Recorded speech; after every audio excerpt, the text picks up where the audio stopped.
ወወልድ ወመንፈስ ቅዱስ አሐዱ አምላክ አሜን።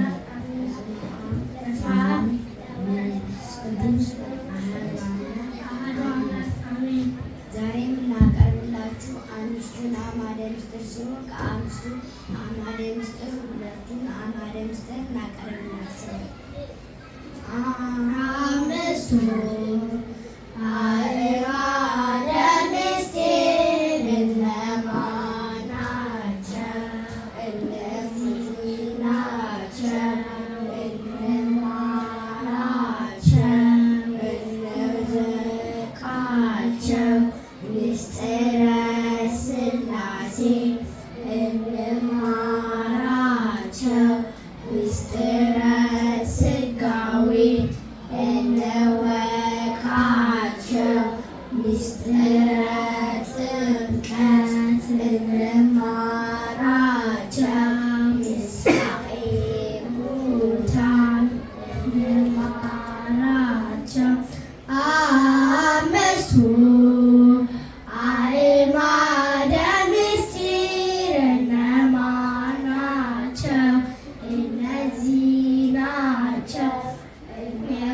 እንማራቸው። ምስጢረ ሥላሴ እንማራቸው። ማን ፈጠረ? ሥላሴ ስንት ናቸው? ሦስትነታቸውስ እንደምንድን ነው? በስም ሦስትነታቸውስ እንደምንድን ነው? በአካል ሦስትነታቸውስ እንደምንድን ነው?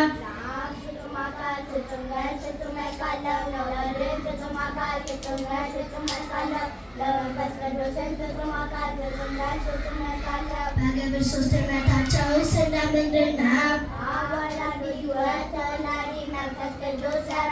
አንድነታቸውስ እንደምንድን ነው?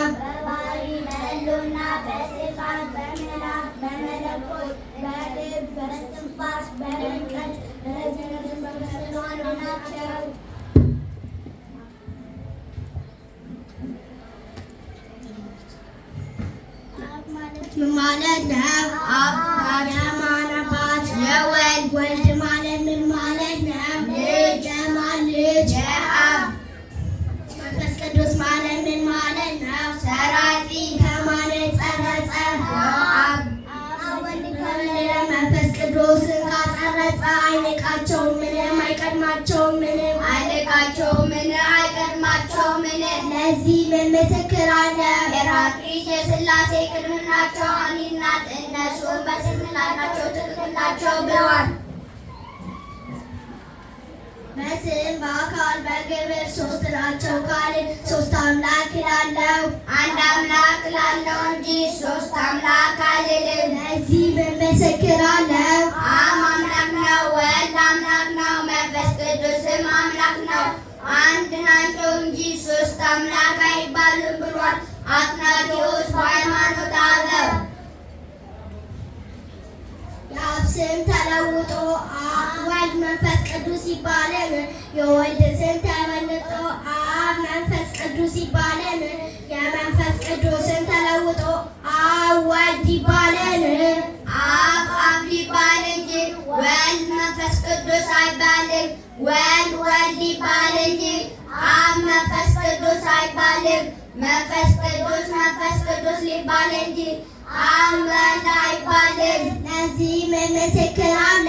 የአብ ስም የወልድ ስም የመንፈስ ቅዱስ ስም ለመሆን አይለወጥም። የአብ ስም የወልድ የመንፈስ ቅዱስ ስም ለመሆን አይለወጥም።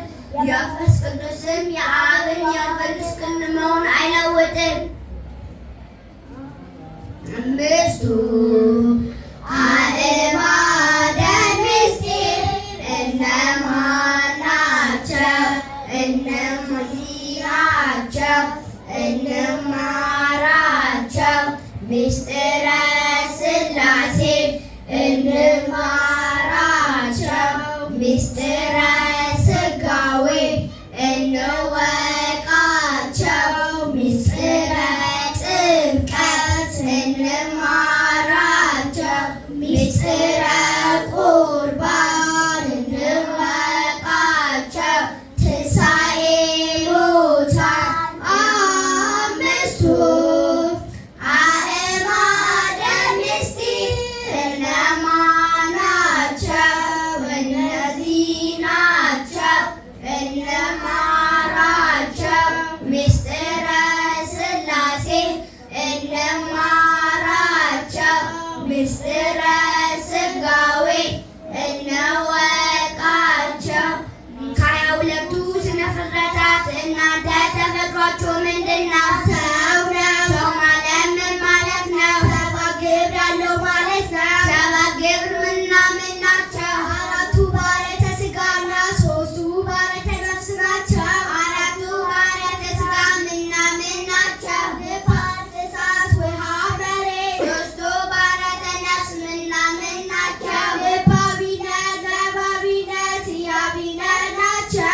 በስመ አብ ወወልድ ወመንፈስ ቅዱስ አሐዱ አምላክ አሜን።